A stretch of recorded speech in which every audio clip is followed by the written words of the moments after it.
ആധുനിക ലോകത്ത് ഒരു രാജ്യത്തിൻ്റെ സാമ്പത്തിക ഭദ്രതയും പുരോഗതിയും നിർണ്ണയിക്കുന്നതിൽ ഊർജത്തിനുള്ള പങ്ക് സമാനതകളില്ലാത്തതാണ്. യുദ്ധങ്ങളോ പ്രകൃതിക്ഷോഭങ്ങളോ ഭൗമ രാഷ്ട്രീയ തർക്കങ്ങളോ കാരണം ആഗോള വിപണിയിൽ എണ്ണ വിതരണം തടസ്സപ്പെട്ടാൽ ഒരു രാജ്യം എത്രനാൾ പിടിച്ചു നിൽക്കും എന്നത് ആ രാജ്യത്തിൻ്റെ നിലനിൽപ്പിനെ തന്നെ ബാധിക്കുന്ന ചോദ്യമാണ്. ഇന്ത്യയെപ്പോലെ അതിവേഗം വളരുന്ന ഒരു സമ്പദ് വ്യവസ്ഥയെ സംബന്ധിച്ചിടത്തോളം ഈ ചോദ്യത്തിന് വലിയ പ്രസക്തിയുണ്ട്. അടുത്തിടെ രാജ്യസഭയിൽ കേന്ദ്ര പെട്രോളിയം മന്ത്രി ഹർദീപ് സിംഗ് പുരി നൽകിയ മറുപടി ഭാരതത്തിൻ്റെ ഈ സുരക്ഷാ കവചത്തെക്കുറിച്ചുള്ള വ്യക്തമായ ചിത്രം നൽകുന്നു.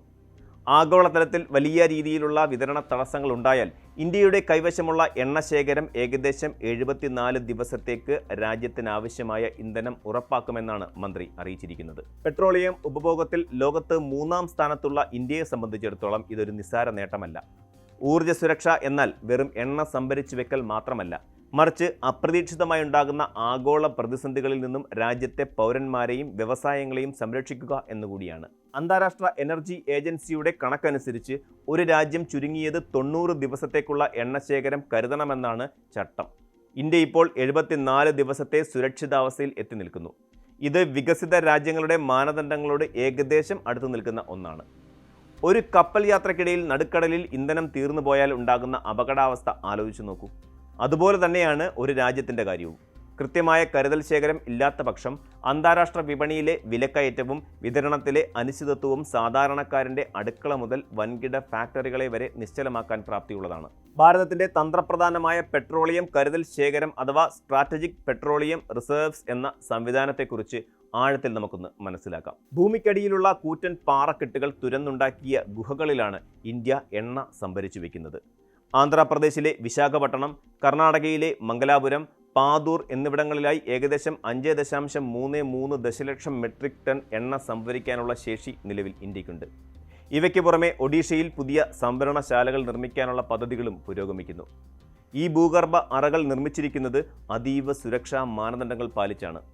പ്രകൃതിക്ഷോഭങ്ങളോ ബോംബാക്രമണങ്ങളോ ഉണ്ടായാൽ പോലും സുരക്ഷിതമായിരിക്കത്തക്ക വിധത്തിൽ ഇവ രൂപകൽപ്പന ചെയ്തിരിക്കുന്നു. ഇത്തരം സംഭരണശാലകൾക്ക് പുറമെ രാജ്യത്തെ വിവിധ ശുദ്ധീകരണശാലകളിലും തുറമുഖങ്ങളിലും ഫ്ലോട്ടിംഗ് പ്ലാറ്റ്ഫോമുകളിലും സംഭരിക്കപ്പെട്ടിരിക്കുന്ന ഇന്ധനം കൂടി കണക്കിലെടുത്താണ് 74 ദിവസത്തെ കണക്ക് സർക്കാർ പുറത്തുവിട്ടിരിക്കുന്നത്. ഇന്ത്യയുടെ റിഫൈനിംഗ് ശേഷിയും ഈ മേഖലയിലെ കരുത്തിന് മാറ്റുകൂട്ടുന്നു. നിലവിൽ പ്രതിവർഷം 260 ദശലക്ഷം മെട്രിക് ടൺ എണ്ണ ശുദ്ധീകരിക്കാനുള്ള ശേഷി ഭാരതത്തിനുണ്ട്. ഇത് വൈകാതെ തന്നെ 320 ദശലക്ഷം മെട്രിക് ടണ്ണായി ഉയർത്താനാണ് രാജ്യം ലക്ഷ്യമിടുന്നത്. ലോകത്തെ 4ാമത്തെ വലിയ റിഫൈനിംഗ് കപ്പാസിറ്റിയുള്ള രാജ്യം എന്ന നിലയിൽ ക്രൂഡ് ഓയിൽ ഇറക്കുമതി ചെയ്യുന്നതിനോടൊപ്പം തന്നെ പെട്രോളിയം ഉൽപ്പന്നങ്ങൾ കയറ്റുമതി ചെയ്യുന്ന ലോകത്തെ 5ാമത്തെ വലിയ രാജ്യം കൂടിയായി ഇന്ത്യ മാറിയിരിക്കുന്നു. ഇത് രാജ്യത്തിൻ്റെ വിദേശ നാണ്യ ശേഖരത്തിന് വലിയ കരുത്ത് പകരുന്നു. പടിഞ്ഞാറൻ തീരങ്ങളിലും കിഴക്കൻ തീരങ്ങളിലും അത്യാധുനികമായ റിഫൈനറികൾ ഉള്ളത് വിതരണ ശൃംഖലയെ കൂടുതൽ സുഗമമാക്കുന്നു. ആഗോള വിപണിയിൽ അസംസ്കൃത എണ്ണയുടെ വില കുറയുമ്പോൾ കൂടുതൽ വാങ്ങി സംഭരിക്കുക എന്ന തന്ത്രപരമായ സമീപനമാണ് ഇന്ത്യ കഴിഞ്ഞ കുറച്ച് വർഷങ്ങളായി സ്വീകരിച്ചു വരുന്നത്. സാമ്പത്തിക ശാസ്ത്രത്തിൻ്റെ കാഴ്ചപ്പാടിൽ നോക്കിയാൽ ഈ എണ്ണശേഖരം ഒരു വലിയ നിക്ഷേപം കൂടിയാണ്.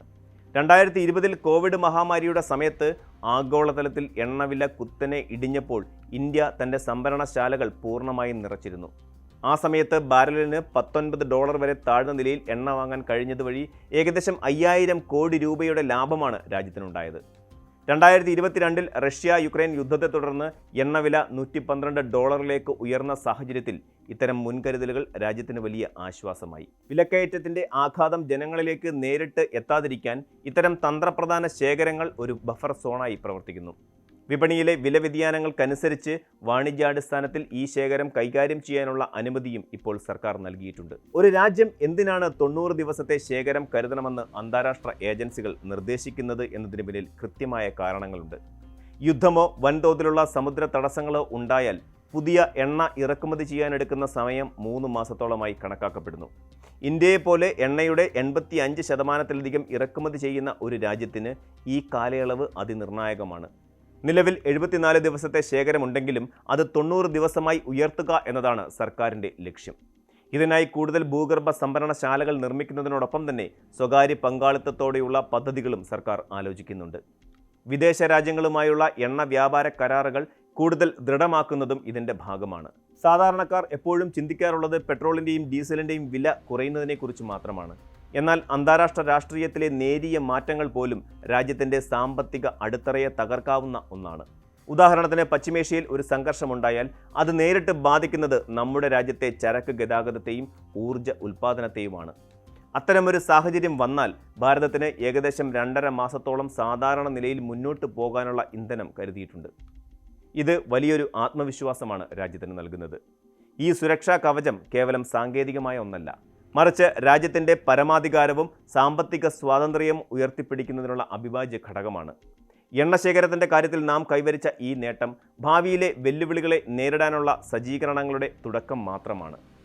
ഫോസിൽ ഇന്ധനങ്ങളിൽ നിന്നുള്ള ആശ്രിതത്വം കുറച്ച് പുനരുപയോഗ ഊർജ്ജത്തിലേക്ക് മാറാൻ രാജ്യം ശ്രമിക്കുമ്പോഴും അടുത്ത ദശകങ്ങളിൽ ഇന്ത്യയുടെ വ്യവസായ വളർച്ചയ്ക്ക് പെട്രോളിയം ഉൽപ്പന്നങ്ങൾ അത്യാവശ്യമായി തുടരും. ഈ യാഥാർത്ഥ്യം ഉൾക്കൊണ്ടുള്ള ദീർഘവീക്ഷണത്തോടെയുള്ള പദ്ധതികളാണ് ഇപ്പോൾ നടപ്പിലാക്കിക്കൊണ്ടിരിക്കുന്നത്. ഭാരതം ലോകത്തിൻ്റെ സാമ്പത്തിക ശക്തിയായി വളരുമ്പോൾ അതിൻ്റെ ചക്രം തിരിക്കാനുള്ള ഇന്ധനം ഏത് പ്രതിസന്ധിയിലും തടസ്സമില്ലാതെ ലഭ്യമാകുന്നുണ്ടെന്ന് ഉറപ്പാക്കേണ്ടത് ഭരണകൂടത്തിൻ്റെ കടമയാണ്. ആ ദൗത്യത്തിൽ രാജ്യം ശരിയായ ദിശയിലാണെന്ന് വേണം കരുതാൻ. കൂടുതൽ വാർത്തകൾക്ക് news 18 Keralam YouTube channel subscribe ചെയ്യുക.